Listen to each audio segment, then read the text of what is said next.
TA territorial army भरती 2025 महाराष्ट्र। नमस्कार विद्यार्थी मित्रांनो, तुमच्यासाठी अतिशय आनंदाची बातमी घेऊन आलाय। टीए टेरिटोरियल आर्मी त्याला जे प्रादेशिक सेना सुद्धा म्हटलं जाते। टी आर्मी रॅली भरतीचा महाराष्ट्राचे जे विद्यार्थी मित्रांनो ग्राउंडच्या तारखा या ठिकाणी जाहीर करण्यात आला आहे आणि त्या संदर्भात जे नोटिफिकेशन आलाय, जाहिरात आले, तर ते जाहिरात सुद्धा मी तुम्हाला या व्हिडिओच्या माध्यमातून दाखवणार आहे, ज्यामध्ये बेळगाव कर्नाटकला सुद्धा महाराष्ट्राच्या विद्यार्थ्यांचा ग्राउंड आहे, त्याचबरोबर देवराळी सेंटर नाशिकला सुद्धा ग्राउंड आहे, त्याचबरोबर कोल्हापूर सेंटरला सुद्धा ग्राउंड आहे, सिकंदराबाद तेलंगणामध्ये सुद्धा टीए टेरिटोरियल आर्मी भरतीचा ग्राउंड आहे। महाराष्ट्राचं जे हे 4 सेंटरवर जे या ठिकाणी ग्राउंड आहे, एक लक्षात ठेवा। आणि या संदर्भात जे अपडेट सुद्धा मी तुम्हाला दाखवणार आहे आणि ग्राउंडच्या तारखा सुद्धा मी तुम्हाला दाखवणार आहे। महाराष्ट्रातील ह्या सर्व जिल्ह्यांच्या ग्राउंडच्या तारखा मी तुम्हाला दाखवणार आहे। जसं कोल्हापूर जिल्हा झालं, सांगली, सातारा, सिंधुदुर्ग, सोलापूर, ठाणे, वर्धा, वाशिम, बीड, भंडारा, लातूर, नागपूर, नांदेड, बुलढाणा, धुळे, अहिल्यानगर, अकोला, अमरावती, छत्रपती संभाजी महाराज नगर, गडचिरोली, जालना, रत्नागिरी, धाराशिव, पालघर, नंदुरबार, जळगाव, चंद्रपूर, गोंदिया, हिंगोली, यवतमाळ, मुंबई सिटी, मुंबई सुब्रमण्यम, नाशिक, परभणी, पुणे, रायगड, तर ह्या सर्व जिल्ह्यांचा ग्राउंड कोणकोणत्या सेंटरवर कोणकोणत्या तारखेला आहे याबद्दल सुद्धा आपण माहिती तुम्हाला सांगणार आहे। उंची वगैरे किती लागते, छाती काय, वयोमर्यादा काय, निवड प्रक्रिया, संपूर्ण माहिती मी तुम्हाला व्हिडिओच्या माध्यमातून टीए टेरिटोरियल आर्मी प्रादेशिक सेना भरतीबद्दल सांगणार आहे। आजचा व्हिडिओ खूप महत्त्वाचा होणार आहे, व्हिडिओ शेवटपर्यंत बघा आणि व्हिडिओला आताच लाईक करा। नमस्कार विद्यार्थी मित्रांनो, माझी नोकरी कॉर्नर यूट्यूब चॅनलवर मी गोपाल अनखळे तुमचं सर्वांचं सहर्ष स्वागत करतो। तर मित्रांनो, व्हिडिओचा थंबनेल बघून तुमच्या लक्षात आलं असेल की आपला व्हिडिओ कोणत्या टॉपिकवर होणार आहे। व्हिडिओ सुरू करण्याच्या आधी आपल्या यूट्यूब चॅनलला सबस्क्राइब करा, जेणेकरून प्रत्येक भरतीची अपडेट तुमच्यापर्यंत सर्वात आधी पोहोचेल। जास्त करून टीए टेरिटोरियल आर्मी भरतीच्या रिलेटेड जास्त व्हिडिओ आपल्या चॅनलवर अपलोड करत असतो आणि 10वी 12वी पास भरतीच्या रिलेटेड जास्त व्हिडिओ आपल्या चॅनलवर अपलोड करत असतो। व्हिडिओ सुरू करण्याच्या अगोदर सर्वांना एक रिक्वेस्ट आहे, तुम्ही आपला व्हिडिओ कोणत्या जिल्ह्यातून पाहून राहिले हे नक्की कमेंट बॉक्समध्ये सांगा, जेणेकरून मला सुद्धा अंदाज लागणार आहे की आपला व्हिडिओ कोणकोणत्या जिल्ह्यापर्यंत पोहोचू राहिला। तर पहा, टीए टेरिटोरियल आर्मी भरतीमध्ये शैक्षणिक पात्रता जर आपण विचार केला तर 10वी पास टीए आर्मी रॅली भरतीला 10वी पास लागते आणि वयोमर्यादा जर विचार केला तर 18 ते 42 वर्षापर्यंत टीए आर्मी रॅली भरतीचा ग्राउंड आपल्याला देता येते, भरती देता येते। 17 वय असेल, 16 वय असेल, 18 कंप्लीट नसेल तरी सुद्धा आपल्याला टीए आर्मी रॅली भरती देता येते, एक लक्षात ठेवा। आणि टीएची जी भरती हे प्रादेशिक सेना सुद्धा म्हटलं जाते टीए टेरिटोरियल आर्मी भरतीला, आणि रेग्युलर भरती आहे असं नाही की बा अग्निवीर अंतर्गत येते, परमनंट भरती आहे टीए टेरिटोरियल आर्मी प्रादेशिक सेनाची, ठीक आहे। आणि त्याचबरोबर जे टीए टेरिटोरियल आर्मी भरतीमध्ये जर आपण निवड प्रक्रियेचं जर पाहिलं तर पहिल्या टप्प्यामध्ये आपलं काय यामध्ये फिजिकल आहे, यामध्ये कोणताही फॉर्म वगैरे भरा लागत नाही, ऑफलाईन वगैरे फॉर्म नाही भरा लागत, ऑनलाईन फॉर्म भरायला लागत, डायरेक्ट आपल्याला जे विद्यार्थी मित्रांनो भरती देण्यासाठी जावं लागते, कारण की टीएची जी भरती आहे ही ओपन आर्मी रॅली भरती आहे, कोणत्याही यामध्ये फॉर्म भरायला लागत नाही, काहीच नाही, कोणत्याही यामध्ये फी वगैरे लागत नाही, 1 रुपया सुद्धा फी नाही। कोणती कॅटेगरीची असाल, एससी एसटी ओबीसी डब्ल्यूएसएनटी विजो ओपन एसबीसी एससीबीसी कोणती कॅटेगरीची असाल तर 1 रुपया सुद्धा फी नाही आहे, कारण की ही जी भरती ही ऑफलाईन भरती असते, डायरेक्ट आपल्याला जावं लागते, ज्या दिवशी ज्या जिल्ह्यात ग्राउंड असते त्याच्या 1 दिवस अगोदर आपल्याला भरतीवर जावं लागते, एक लक्षात ठेवा। टीए आर्मी रॅली भरतीच्या ग्राउंडच्या तारखा मी तुम्हाला या व्हिडिओच्या माध्यमातून सांगून देतो आणि जीडी ट्रेड्समॅनच्या किती जागा आहे, लोकेशन कुठे आहे याबद्दल तुम्हाला माहिती सांगून देतो। तुम्ही स्क्रीनवर या ठिकाणी बघू शकता। तर पहा, कोल्हापूर सेंटरला या ठिकाणी ग्राउंड आहे, कोल्हापूर सेंटरला जे ग्राउंड असणार आहे लोकेशन जे आहे छत्रपती शिवाजी महाराज स्टेडियम, छत्रपती शिवाजी महाराज युनिव्हर्सिटी कोल्हापूर या ठिकाणी ग्राउंड आहे। आणि यामध्ये जीडीच्या ज्या जागा आहे ह्या 195 जागा आहे, ट्रेड्समॅनच्या 13 जागा आहे, क्लर्कची 1 जागा आहे, चीफ कम्युनिटीच्या 6 आहे, इक्विपमेंट रिपेअररच्या 2 जागा आहे, टेलरची 1 आहे, हेअर ड्रेसरची 1 आहे, हाऊसकीपरची 1 जागा आहे आणि वॉशरमॅनची 1 जागा आहे। तर टीए आर्मी रॅली भरतीचं कोल्हापूर सेंटरला जे ग्राउंड आहे 16 नोव्हेंबरला यामध्ये ग्राउंड आहे। 16 नोव्हेंबरला जे सहभागी जिल्हे आहे कोल्हापूर जिल्हा आहे, सांगली, सातारा, सिंधुदुर्ग। तर आपल्याला टीए आर्मी रॅली भरतीला 1 दिवस अगोदर आपल्याला भरतीवर जायचं आहे, हे काय मी तुम्हाला जिल्हे या ठिकाणी वाचून दाखवून राहिलो।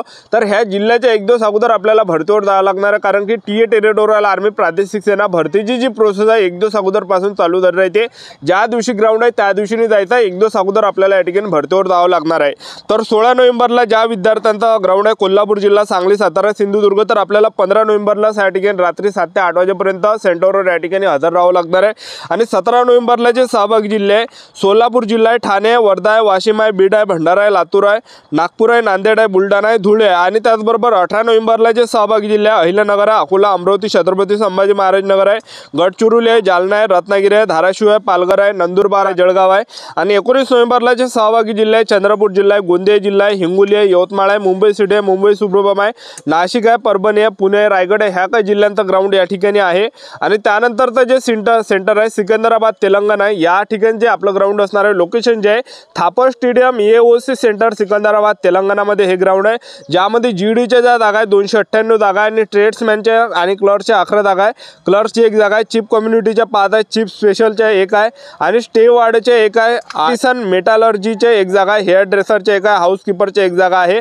तर यामध्ये जे सहभागी जिल्हे आहे सिकंदराबाद तेलंगणामध्ये, तर 18 नोव्हेंबरला ग्राउंड आहे सोलापूर जिल्हा, 18 नोव्हेंबरला ठाणे, वर्धा, वाशिम, बीड, भंडारा, लातूर, नागपूर, नांदेड, बुलढाणा, धुळे, अहिल्यानगर, अकोला, अमरावती, छत्रपती संभाजी महाराज नगर, गडचिरोली, जालना, कोल्हापूर, धाराशिव, पालघर, रत्नागिरी, सांगली, नंदुरबार, जळगाव। 19 नोव्हेंबरला जे सहभागी जिल्हे आहे चंद्रपूर जिल्हा, गोंदिया, हिंगोली, यवतमाळ, मुंबई सिटी, मुंबई सुब्रमण्य, नाशिक, परभणी, सातारा, सिंधुदुर्ग, पुणे आणि रायगड आहे। त्याचबरोबर जे बेळगाव कर्नाटक सेंटर आहे, बेळगाव कर्नाटक सेंटरला तर आपण ग्राउंड पाहिलं, जे लोकेशन आहे राष्ट्रीय military school stadium Belgaum Karnataka या ठिकाणी ग्राउंड आहे।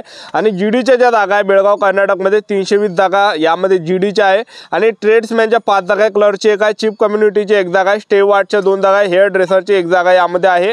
तर या ठिकाणी जर आपण बेळगाव कर्नाटकला जर आपण ग्राउंड पाहिलं 16 नोव्हेंबरला जे सहभागी जिल्हे आहे कोल्हापूर जिल्हा, सांगली, सातारा, सिंधुदुर्ग आहे। 17 नोव्हेंबरला जे सहभागी जिल्हे आहे सोलापूर, ठाणे, वर्धा, वाशिम, बीड, भंडारा, लातूर, नागपूर, नांदेड, बुलढाणा, धुळे आणि 18 नोव्हेंबरला जे सहभागी जिल्हे अहिल्यानगर, अकोला, अमरावती, छत्रपती संभाजी महाराज नगर, गडचिरोली, जालना, रत्नागिरी, धाराशिव, पालघर, नंदुरबार, जळगाव आणि 19 नोव्हेंबरला जे सहभागी जिल्हे आहे चंद्रपूर जिल्हा, गोंदिया, हिंगोली, यवतमाळ, मुंबई सिटी, मुंबई सुब्रमण्य, नाशिक, परभणी, पुणे, रायगड हे काही जिल्हे यामध्ये सहभागी आहे। आणि त्यानंतरचं जे सेंटर आहे देवराळी सेंटर नाशिक आहे। देवराळी सेंटर नाशिकला जर आपण पाहिलं तर देवराळी सेंटर नाशिकचं जे लोकेशन आहे शिवसेना प्रमुख बाळासाहेब ठाकरे क्रीडा संकुलन ग्राउंड नाशिक या ठिकाणी ग्राउंड आहे। तर यामध्ये जीडीच्या ज्या जागा आहे 303 जागा जीडीच्या आहे, त्याचबरोबर ट्रेड्समॅनच्या आणि क्लर्कच्या 16 जागा आहे, क्लर्कच्या 2 आहे, चीफ कम्युनिटीच्या 5 आहे, चीफ स्पेशलच्या 2 आहे, मेस कुकच्या 1 जागा आहे, आर्टियन वूड वर्कच्या 1 जागा, हाऊसकीपरची 1 जागा आहे, हेअर ड्रेसरच्या 2 आहे, वॉशरमॅनच्या 2 जागा आहे। तर देवराळी सेंटर नाशिकला जर आपण पाहिलं तर यामध्ये 16 नोव्हेंबरला जे सहभागी जिल्हे आहे कोल्हापूर जिल्हा आहे, सांगली, सातारा, सिंधुदुर्ग आहे आणि 17 नोव्हेंबरला जे सहभागी जिल्हे आहे सोलापूर जिल्हा, ठाणे, वर्धा, वाशिम, बीड, भंडारा, लातूर, नागपूर, नांदेड, बुलढाणा, धुळे आणि 18 नोव्हेंबरला जे सहभागी जिल्हे अहिल्यानगर, अकोला, अमरावती, छत्रपती संभाजी महाराज नगर, गडचिरोली, जालना, रत्नागिरी, धाराशिव, पालघर, नंदुरबार, जळगाव आणि 19 नोव्हेंबरला जे सहभागी जिल्हे चंद्रपूर जिल्हा, गोंदिया, हिंगोली, यवतमाळ, मुंबई सिटी, मुंबई सुब्रमण्य, नाशिक, परभणी, पुणे, रायगड हे काही जिल्हे या ठिकाणी सहभागी जिल्हे एक लक्षात ठेवा। आणि टी आर्मी रॅली भरतीमध्ये जर आपण निवड प्रक्रिया पाहिलं पहिल्या टप्प्यामध्ये आपलं काय असणार आहे, यामध्ये फिजिकल असणार आहे ज्यामध्ये 1600 मीटर रनिंग आपला आणि 1600 मीटर रनिंगसाठी जे पोरं या ठिकाणी रनिंगसाठी सोडते एका बॅचमध्ये 300 ते 400 पोरं रनिंगसाठी सोडते आणि रनिंगमध्ये जे पोरं या ठिकाणी पास करते जे सोमवारचे पोरं राहते कोणकोणत्या बॅचमध्ये 30 पोरं पास करते, कोणकोणत्या बॅचमध्ये 20 पोरं पास करते, कोणकोणत्या बॅचमध्ये 15 पोरं पास करते, कोणकोणत्या बॅचमध्ये 10 पोरं पास करते, कोणकोणत्या बॅचमध्ये 8, 7, 5, 3 सुद्धा पास करते, 2 सुद्धा करते, 1 सुद्धा करते, 6 सुद्धा करते। तर ते टी आर्मी रॅली भरती होती, टी आर्मी वाल्यावर ते डिपेंड करते किती पोरं पास करणं, किती पोरं नाव पास करणं हे त्यांच्यावर या ठिकाणी डिपेंड करते लक्षात ठेवा, ठीक आहे। तर ते जास्त पोरं घेऊ शकते किंवा कमी सुद्धा पोरं घेऊ शकते, वेगवेगळ्या बॅचमध्ये एव्हरेज पोरं जास्त म्हणजे कोणकोणत्या बॅचमध्ये जास्त कोणकोणत्या बॅचमध्ये कमी त्या ठिकाणी पोरं घेतल्या जाते लक्षात ठेवा, ठीक आहे। आणि यामध्ये आपल्याला पुलअप सुद्धा काढावं लागते 10 आणि त्याचबरोबर हे ग्राउंड वगैरे झाल्यावर आपला काय पेपर ज्यामध्ये जनरल नॉलेजचे 20 प्रश्न, विज्ञानचे 15, गणिताचे 15 अशा प्रकारे 50 मार्काचा पेपर राहते, एका प्रश्नाला 2 गुण आहे, 100 मार्कासाठी पेपर असते। आणि अशा प्रकारे हे संपूर्ण निवड प्रक्रिया आपल्या YouTube चॅनल सबस्क्राइब करून ठेवा, वेळोवेळी अपडेट देत राहणार। आजच्यासाठी इथंच थांबतो, भेटूया नेक्स्ट व्हिडिओमध्ये। जय हिंद, जय